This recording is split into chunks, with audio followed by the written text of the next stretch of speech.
Boundaries. Okay, I talk about boundaries a lot because I'm a relationship coach, but that does not mean that I don't sometimes really suck at it. So let's take a little trip down relationship lane today, and I'll tell you what just happened to me.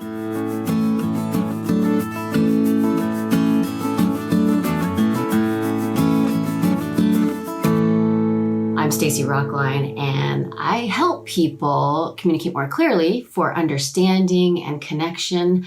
But like I said, I'm not always awesome at it. So let me just set the stage for you. Yesterday, I get up, I'm working and checking things off my list all day. I go out and I meet with a client. I stop at the grocery store to pick up groceries. I go to the bank and I deposit checks. None of them are mine, for other people in the family. I stop at the UPS store to drop off graduation announcements, also not mine. Anyway, come home, disinfect, put the groceries away, and I walk into this. It's almost 2:00 in the afternoon. Okay, one child is still in underwear making eggs. One child is nowhere to be found, but that's the one who's in charge of emptying the dishwasher before we get to lunch so that we don't get like buildup of 5 people eating in the house all day long. And one person has not even gotten out of bed. The first thing I do is I start like walking around just bossing people, right? You need to do this and because here's the standard. Everybody needs to be up, showered, dressed by noon. This is a very loose kind of standard.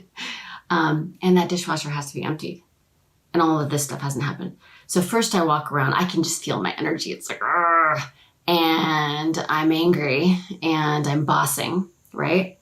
And then I hear the martyr track, right? The martyr monologue start up in my head. So it's like, I do everything. I was just picking up groceries for everybody else and depositing their checks and blah, blah, blah, blah, blah. And so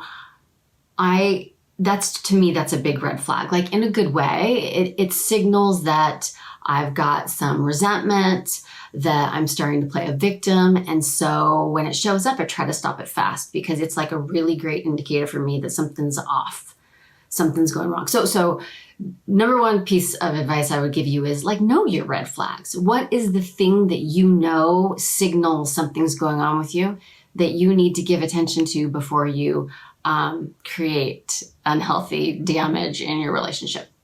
I'm in too late, right? I've already been bossing and now I've got this going on. So I don't feel good. In my mind, there's a boundary, but there isn't actually, right? We've laid out requests. Now, requests don't necessarily have consequences. Boundaries have consequences. Boundaries mean this has to happen or else this thing is going to happen. And I realized that that's what we were dealing with, right?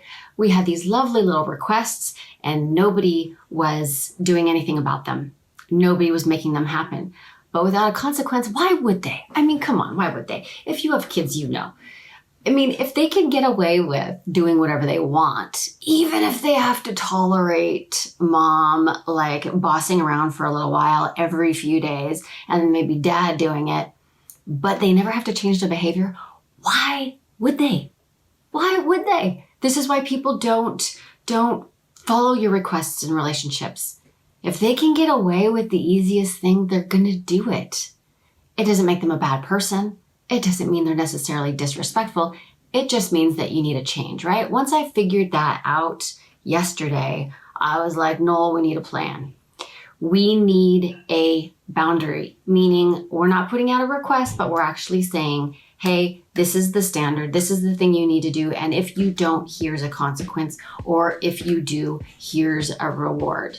We forget this. And so what we end up doing in our relationships is we end up just exactly like where I was, where I'm playing this victim and I'm playing the martyr tape and I'm making it all about the other person is being disrespectful and they're, not doing what they're told. But all I need to do is put in a boundary.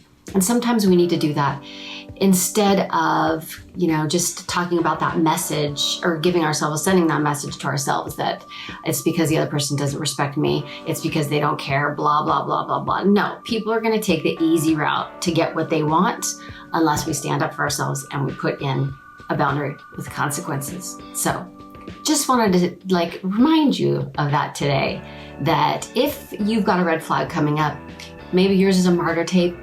For me, it's resentment also. Know what that is. So when it shows up, you can be like, oh, okay, this is what's going on here. Something needs my attention. And then if you're dealing with wanting someone else to behave a certain way and they consistently don't do it, you probably have a request in place and not an actual boundary. And it is time to put that in.